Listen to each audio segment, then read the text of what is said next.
Welcome to On the Moneyline, an MMA Play 365 podcast, as we are going to take a look at UFC 285, Jon Jones and Ciryl Gane, and Valentina Shevchenko taking on Alexa Grasso in our title contest. I'm your host, your fill-in host, I should say, for this episode. I go by Sniper MMA. Newsome is away, out, hopefully enjoying his honeymoon. Picked a really good card for me to cover. I'll handle this week and next week. Happy to be with you guys breaking down these fights for UFC 285. Before we get started, make sure you go over to MMAplay365.com and check out the Bayes AI prediction software. Fight predictions based on algorithms, statistics, all that stuff. It is performing very well. It gives you, it can find value in prop bets as well. It hit Brendan Allen by submission in terms of that outcome being undervalued by the books just last week. I know Newsome usually does a Bayes AI recap, so you can check that out. But also, since I'm here, I do the daily fantasy content for MMA Play 365. I have to mention the stuff we have going on over there. If you're playing DraftKings, for example, this week, first prize in the big contest is $150,000. I have my fight predictions every week. I have tail of the tape. I have cash game rankings in terms of, where I think everybody should fall in terms of those double ups, 50-50s, how to attack those big tournaments where you can win the $150,000, what percentages I exactly will be playing, prize picks plays if that's your thing, all kinds of good stuff over there at the DFS Hub. So please go and check that out. Since I'm here, I gotta put that in front of your guys' faces, but that'll be it for now. Let's dig into UFC 285, and of course we have to start with our main event, Jon Jones and Ciryl Gane. Jon Jones coming back for the first time in 3 years. The UFC light heavyweight arguable GOAT taking on Ciryl Gane, the former UFC interim heavyweight champion for the vacant heavyweight championship this time out. And for me, this is a really difficult fight to handicap, and it should be, I think, for most people, because we really don't know how Jon Jones is going to look. He's going to be up at heavyweight. How did he put on the weight? Is he going to be slower? How much power did he gain? There's a lot of unknowns for Jon Jones up at heavyweight, and there's just some stuff you can't really project. You can decide what you think it's going to look like, and that's kind of what I'm doing here. What I do think will be the difference in this fight should be the wrestling of Jon Jones. Ciryl Gane's takedown defense, not great. We saw Francis Ngannou, that's where he had a lot of success in his fight. And it's simplistic, but if you think, you saw Ciryl Gane get taken out by Francis Ngannou, I would have to think that Jon Jones is going to have that success as well. And a lot of the fights where Ciryl Gane has had his success, he's grappled people. He grappled Jairzinho Rozenstruik. He got a couple takedowns. It's grappling and movement. That's, the grappling more so early in his UFC career. It's been movement in this kickboxing style. I'm assuming that Jon Jones is still going to be that slick, long striker and cause Ciryl Gane some problems. Between Jon Jones' length in the striking and his grappling upside in this fight, and that I think he'll be able to get takedowns, it's hard for me to pick against Jon Jones in this spot, especially because I don't think, Ciryl Gane really doesn't have lights out type of power. His only UFC finish is actually in his first fight against Rafael Pessoa, and that was a submission.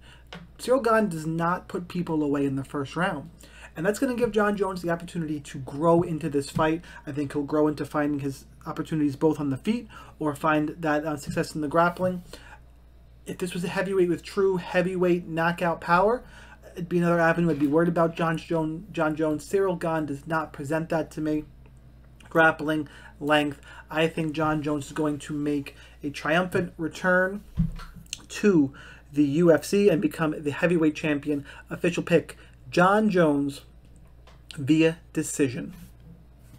Next fight up, Valentina Shevchenko taking on Alexa Grasso. Look, Valentina Shevchenko has made and is continuing to make an argument to be the greatest of all time at flyweight.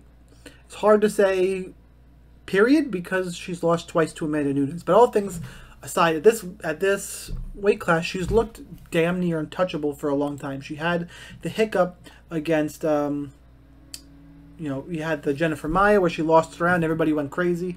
Taila Santos won via split decision last time out. That got a little dicey as well. So she, dare I say, could be regressing just a tiny bit. But she's been around a long time. Maybe that was an off night. It's hard to really tell. You know the skills she has. She's a great striker, uses great kicks, has movement, can out-grapple people. She's bigger than you saw her toss around Jessica Andrade. She has it all. She can do everything. She's above average to great everywhere. Whereas Alexa Grasso is that boxer who's improving. She has improved her takedown defense. She's improved her get-up game. Back in the day, she was taking losses to Felice Herrig, the split decision against Randa Marcos, where the grapplers caused her a big problem. Alexa Grasso is looking better against grapplers. She was able to get up against Macy Barber, won that fight. Against strikers, she put away, she knocked out Joanne Wood. Great boxer. I just don't think her takedown defense and grappling game has come along well enough to deal with that. I think Shevchenko is going to have a lot of success in the grappling and wrestling department. And even if she doesn't, boxer against the Muay Thai and kickboxing style of Shevchenko, I think the kicks of Shevchenko are going to pose a real problem for Alexa Grasso in this fight, even if she's able to keep it standing. Overall, I just think Shevchenko has too many tools for Alexa Grasso. I think she'll be able to handle just the boxing style. I think there'll be grappling in this fight. As much as people may be hopping off the Shevchenko chain just a little bit after the last performance, I'm not one of them. Official pick: Valentina Shevchenko via submission.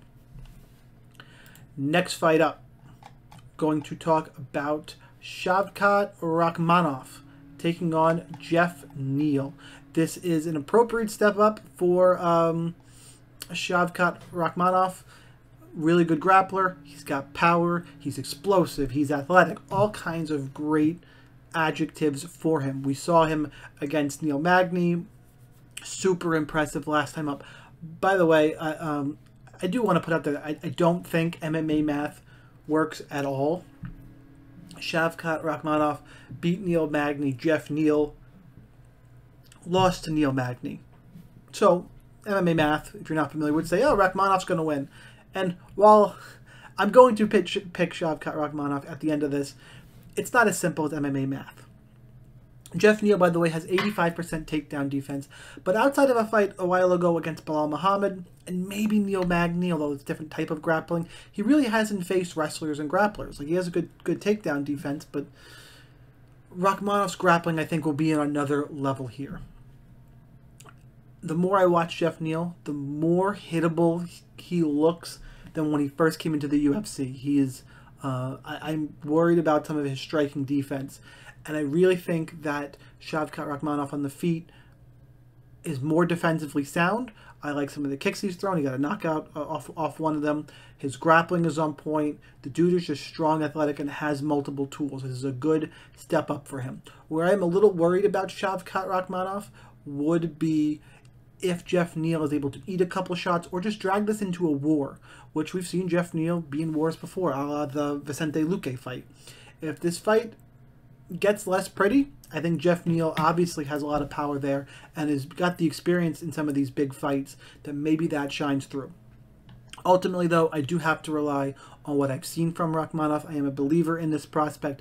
Definitely his toughest fight to date for sure.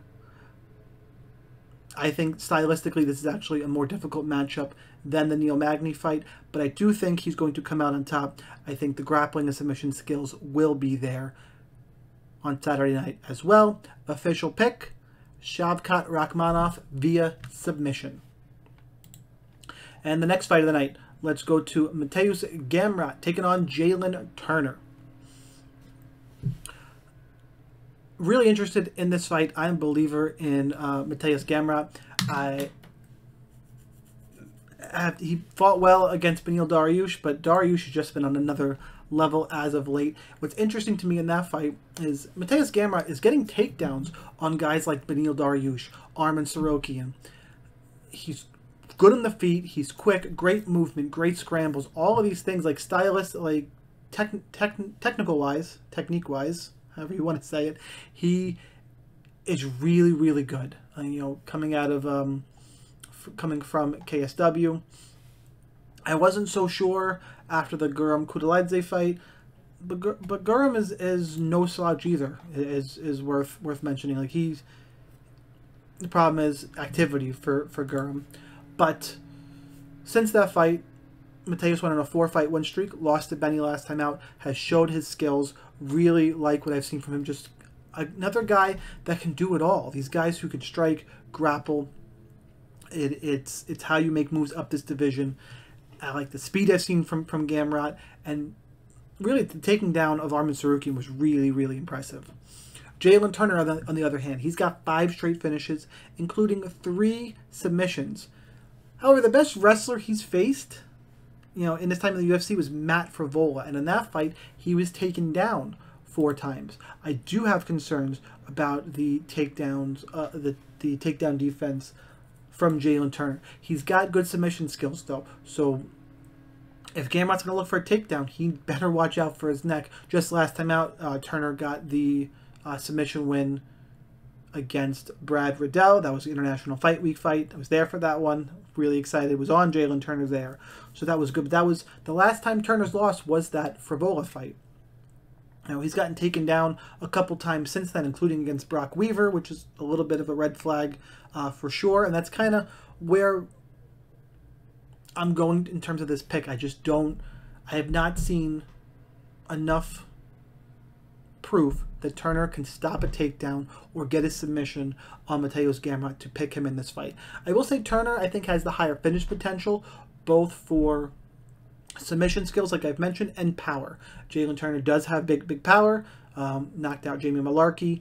I think he's got a little more in his hands, but overall, Mateusz Gamrot is more technical wherever this fight goes. I like the athleticism. I think he gets it done here. Official pick, Mateusz Gamrot via decision. All right, next fight up, we have the return of Bo Nickel.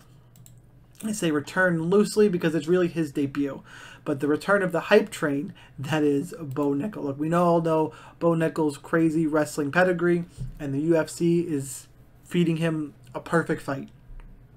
They are feeding him Jamie Pickett.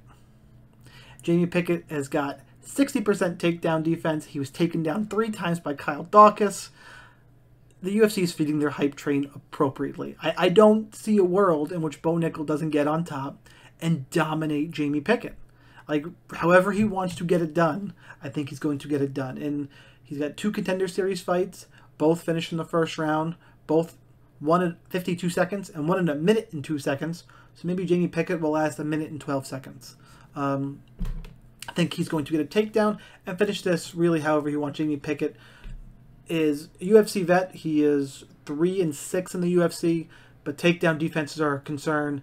Bo Nickel is not Joseph Holmes. It's not Laureano Staropoli. It's worth noting that when Pickett wins a fight, he gets takedowns. He's not taking down Bo Nickel. I would be stunned. So unless Jamie Pickett catches him, the proverbial, the cliche, everyone's wearing 4-ounce gloves, maybe he gets caught. Pickett's got a little bit of power. They're big guys. But outside of that, I don't see how Bo Nickel doesn't come away with a dominant victory. Official pick, Bo Nickel via submission. Next fight up, Cody Garbrandt taking on Trevin Jones. This fight's difficult because Cody Garbrandt is the favorite. He's won 1 fight since 2016, and that was a highlight reel knockout of Rafael Assunção. In his last 6 fights, he's been finished 5 times. Yeah, we all know about the chin issues of Cody Garbrandt. We have to bring it up. The issue here is that Trevin Jones, to me, he's a low-volume fighter. This should play on the feet. Both guys can grapple if they're losing in those exchanges. I don't think it's going to happen. I think this will be on the feet predominantly. Maybe someone shoots a desperation shot. At that point, though, I think the fight will already be determined. I don't think the wrestling's going to play into how the fight is determined. My real issue is I feel like we're just betting on, or you're picking, if Cody Garbrandt's chin can hold up for 3 rounds. You would think Cody Garbrandt is going to be more cautious, a little bit more low volume, and even then, Cody Garbrandt at lower volume is still a higher volume than Trevin Jones. There's no way for me to pick Trevin Jones outside of that KO. There's no way. Like, Cody Garbrandt is better everywhere. He's faster. I think he's more technical. He's got more power. You're just saying Trevin Jones wins because Cody Garbrandt's chin is gone, and I can't even call you crazy for that. But I'm going to bite down on my mouthpiece and take Cody Garbrandt. As much as that hurts me, I think he's better everywhere. Just Cody, don't go full crazy on me. Stay defensively sound, play your game, and he should come out on top here, being better everywhere. Official pick, Cody Garbrandt via decision. All right, next fight up, Derek Brunson taking on Dricus du Plessis. I looked at the line for this fight, which typically I was going to leave the lines. Newsome doesn't mention the lines when he does this podcast, so I'm just going to break down the fights. But I peeked at them. Du Plessis, I'm surprised at how big of a favorite he is here.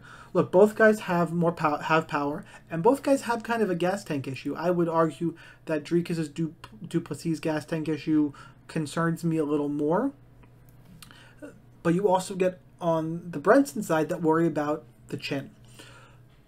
Brunson is going to be the better grappler in this fight. Du Plessis will be the better striker, more power, more knockout potential. This, though, kind of reminds me of the Edmund Shabazy and Derek Brunson fight. I think Brunson's being undervalued in this spot. I think Dricus is probably being a little bit overvalued. I have concerns from some of the last few wins I have seen. And while du Plessis is clearly live for a knockout, I think Derek Brunson's takedowns are going to be the difference in this fight. If they exchange wildly, look, Brunson's got a big right hand too. He's put plenty of people out. There's also the potential that this becomes just a slop fest with both guys tired. And though in those, if it gets that tired, I just think Derek Brunson's going to find a way to end up on top of Dricus du Plessis in this fight. This is a really interesting fight between two top 10 middleweights who are similar in some ways, but again, Derek Brunson seems undervalued to me. So while du Plessis is probably a deserving favorite, I don't think it should be this large. Plenty of paths to victory here, but I think the way this fight plays out more times than not, at least for me, is Derek Brunson getting the wrestling going. So my official pick, Derek Brunson via decision. Next fight up, Viviane Araújo taking on Amanda Ribas. Look, Amanda Ribas has got good BJJ. She can grapple. She's got really solid movement. She lost her last 3 fights, but has lost to Caitlin Chookagian and Marina Rodriguez.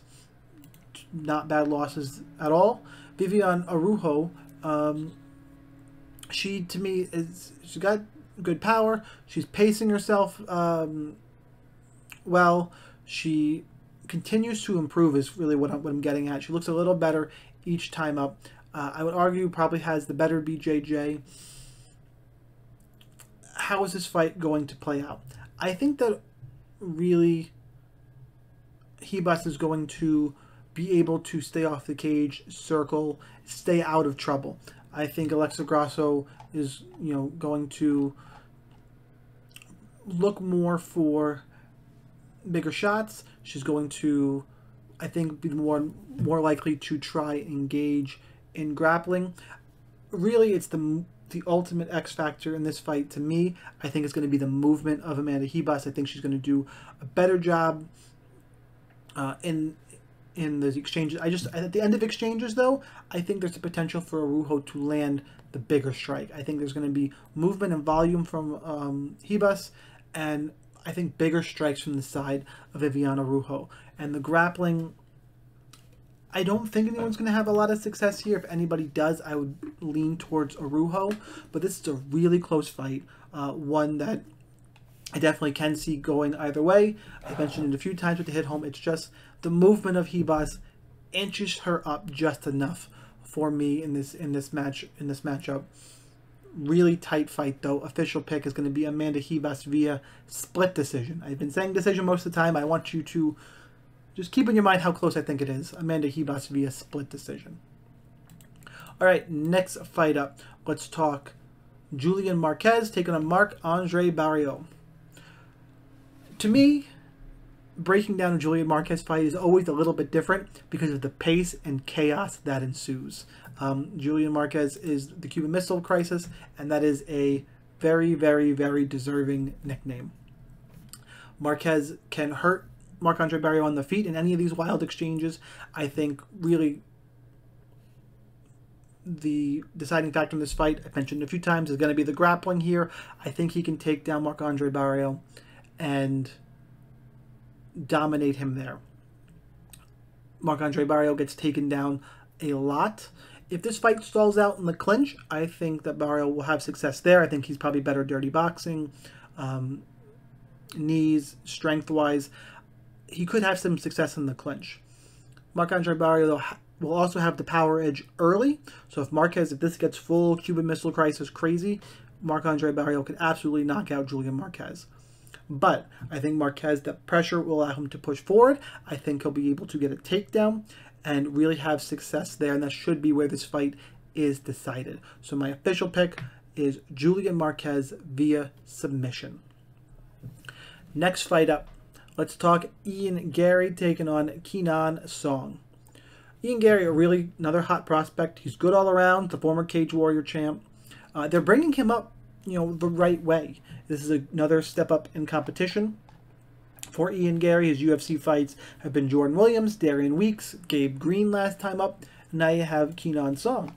Kenan Song is, to pull up the exact record here, 4-2 in the UFC. Lost via knockout to Max Griffin last time out. What really worries me is I think Ian Garry is probably a little better everywhere. It's the defense. He has this, I've been saying it on Twitter, he has a nasty habit of blocking punches with his face. I think he's taken too many shots. And the one thing Kenan Song can do is Kenan Song can crack. I know Ian Garry is probably going to be a little bit tougher than Callan Potter or Hector Aldana. But, man, he puts guys out in the regional scene. The UFC knocked out Bobby Nash in 15 seconds in that fight. Aldana, I mentioned, he can hit. If Ian Garry continues to block punches with his face in this fight, I think Kenan Song is a really live dog. And that's concerning because in some books, Ian Garry is priced up around -600. That being said, I think Garry, if he stays defensively responsible, minds the P's and Q's, stays on the outside, looks for opportunities to get his grappling going, and doesn't engage in a war, I think he'll be just fine here, and then he's the deserving favorite. -600 is crazy, but he would be the deserving favorite. If it's a wild and crazy fight, Ian Garry is playing with fire. If he stays controlled, it's kind of test of the prospect here. Can you control your emotions? Can you find your spots on the feet? I think he'll be longer. Look for takedowns when the opportunities arise. If you mix everything together, I do think Ian Garry is the overall better fighter. Just Kenan Song carries that knockout power, and I'm a little worried that Garry will give him the opportunity. That being said, official pick is still Ian Garry via decision. And our next fight up, we're going to talk about Mana Martinez taking on Cameron Simon. Look, both guys can grapple when they need it, but this is more likely to be an exciting stand-up affair. Both guys get plenty of knockdowns, knockouts. You got Mana Martinez in the orthodox stance, Simon out of the southpaw. Think Simon throws a lot of volume, but he's a little bit wild. He's still got that undefeated, can't be finished kind of streak going. What really concerns me, though, is looking at the quality of competition of Cameron Simon. Look, you can't always wiki-cap. He beat Stephen Kozlow last time out in his Contender Series fight. Coming out of, he had 2 Contender Series fight. He also beat Josh Kim, I think it was. Josh Wang Kim. Then he's coming out of the EFC scene in Africa, where his opponents were 8-7, 4-4, 0-2, and he had some success grappling there. I think this is going to be a stand-up fight, and I'm not all the way sold on what I've seen. He's a good striker, but if he gets in a war with Mana Martinez, yeah, Mana, is trained by I think it's James Krause. Yeah, he comes out of Glory. Well, Krause won't be in his corner. Story for another day. I actually, before I flipped over to the page, which I'm looking at while I'm recording this, I thought it was Henry Hooft, but he's out of Glory. Put in my mouth there. Look, I know he went to a split decision against Guido Canetti. I know Mana Martinez got taken down a bunch by Ronnie Lawrence. Brandon Davis, split decision. Those aren't, rounding wins that make you want to rally to a guy. I get it. Cameron Simon is going to be the more popular pick here. That being said, just you get in these exchanges, I just like what I see from Mana Martinez. He lands 4.5 strikes a minute. His defense not great at 50%. Cameron Simon is the quality competition. He can be hit too. I just think this is going to be a closer fight, and I think there's going to be plenty of opportunities here for Mana Martinez as they stand and trade. I think this one's going to get a little bit wild, and personally watching Cameron Simon, I'm not quite a believer yet. I may look incredibly silly come Saturday night, but until Cameron Simon puts somebody away in the UFC who's not Stephen Kozlow, by the way. Stephen Kozlow, which is, you may say, hey, Simon got a finish in the UFC. That was against Stephen Kozlow, whose quality competition is even poorer than Cameron Simon. So take that for what you will. Long story short, kind of rambling about this fight. I like to keep things nice and condensed as my style, and I've definitely rambled about this one a little bit too much. Close in the line should indicate I think we're going to get some wild exchanges, and I just think Mana Martinez is going to be a little bit cleaner in those pocket exchanges. Official pick, Mana Martinez via knockout. All right, let's talk next fight up. We're going to have Jessica Penne taking on Tabitha Ricci. Jessica Penne is 40 years old at this point. Since her return after a long, battles with injury, she's 2-1. A split decision against Lupita Godinez, which I think she lost. She armbarred Karolina Kowalkiewicz. That was just sad. The ghost of Karolina at this point.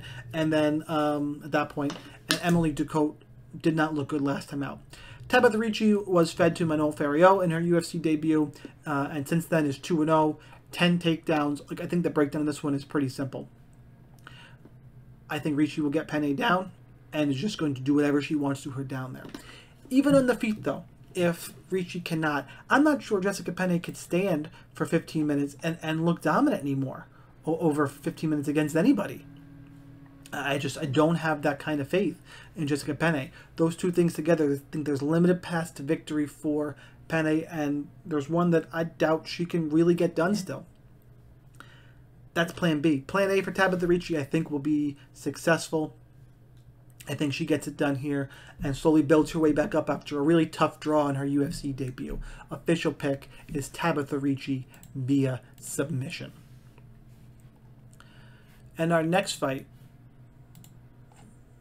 we're going to talk about Farid Basharat taking on Damon Blackshear. Look, Blackshear in his UFC debut last time out had a draw against Youssef Zalal. Really fun fight, fun grappling exchanges.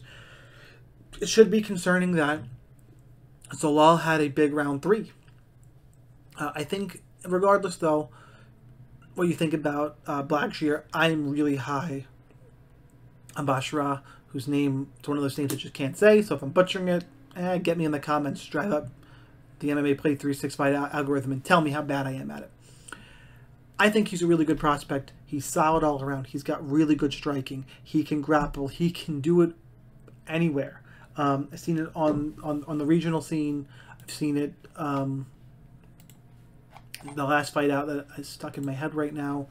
The Contender Series fight against...